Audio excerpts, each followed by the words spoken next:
నమస్తే welcome to ప్రజాప్రతినిధి news. Medak జిల్లా చేగుంట మండలంలో నేడు దుబ్బాక కాంగ్రెస్ పార్టీ ఇన్ఛార్జ్ చెరుకు శ్రీనివాస్ రెడ్డి మండలంలో పలు పనులను తనిఖీ చేయడం జరిగిందని, అందులో భాగంగా వడియారం గ్రామంలో 25 లక్షలతో కొత్తగా నిర్మిస్తున్న సీసీ రోడ్లను మరియు ప్రభుత్వ ప్రవేశపెట్టిన గృహజ్యోతి పథకం భాగంగా పలు ఇండ్లను వెళ్లి జీరో బిల్లులను ఇవ్వడం జరిగింది.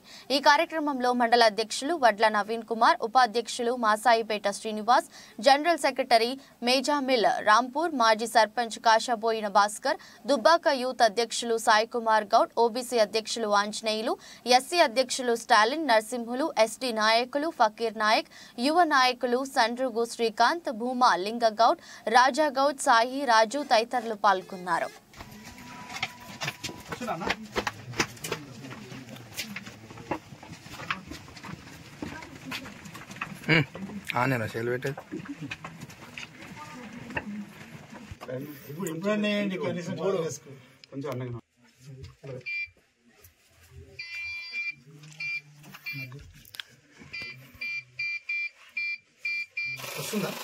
కొంచెం రైట్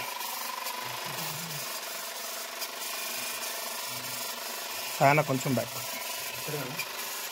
రైట్. ఇంతకుముందు ఎంత వచ్చిందా మా కరెంట్ బిల్? ఇప్పుడు రాదు.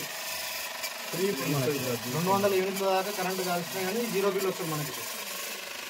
మొన్న మాట ఇచ్చింది అన్న, మన గలీలో కూడా సీసీ రోడ్ వేపిస్తాను, వేపిస్తుంది మొత్తం జీరో పట్టుకోతండి. కాంగ్రెస్ పార్టీకి వేయాలి. Right sir. ఓకే, ఇప్పుడు వస్తున్నాయి ఎంపీ ఎలక్షన్స్.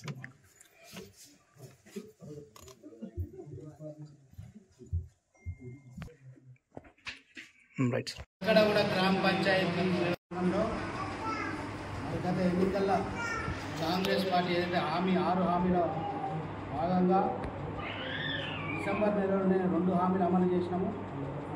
మళ్ళీ ఇప్పుడు 2 హామీలు జీరో కరెంటు, ఈరోజు బిల్లు ఇస్తే జీరో కరెంట్ ప్రజలకు అందజేయడం జరుగుతూ ఉంది. అదేవిధంగా వడియారం గ్రామంలో సీసీ రోడ్ల కోసం 25 లక్షల రూపాయలు ఎస్డిఎఫ్ పెట్టడం జరిగింది, ఎన్ఆర్జీఎస్ ఎస్డిఎఫ్.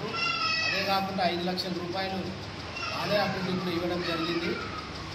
పూర్తిగా చేగుంట మండలంకి 5,25,00,000 రూపాయలు కేవలం ఒక 2 నెలలలోనే అత్యధికంగా నియోజకవర్గంలోనే చేగుంట మండలానికి చేయడం జరిగింది. గతంలో కాంగ్రెస్ ప్రభుత్వంలో ముఖ్యమంత్రి గారు ఉన్నప్పుడు ఏ విధంగా అభివృద్ధి జరిగిందో, గత ప్రభుత్వం 10 ఏళ్ల వివక్షకు గురైన తర్వాత ఇన్ని నిధులు ఒక నెల రోజులు 2 నెలలు తీసుకురావడం ఈ కాంగ్రెస్ పార్టీ ప్రజల పట్లన, పేద ప్రజల కోసం సంక్షేమ కార్యక్రమం అమలు చేసులో ఒక చిత్తశుద్ధిని నిరూపిస్తుంది.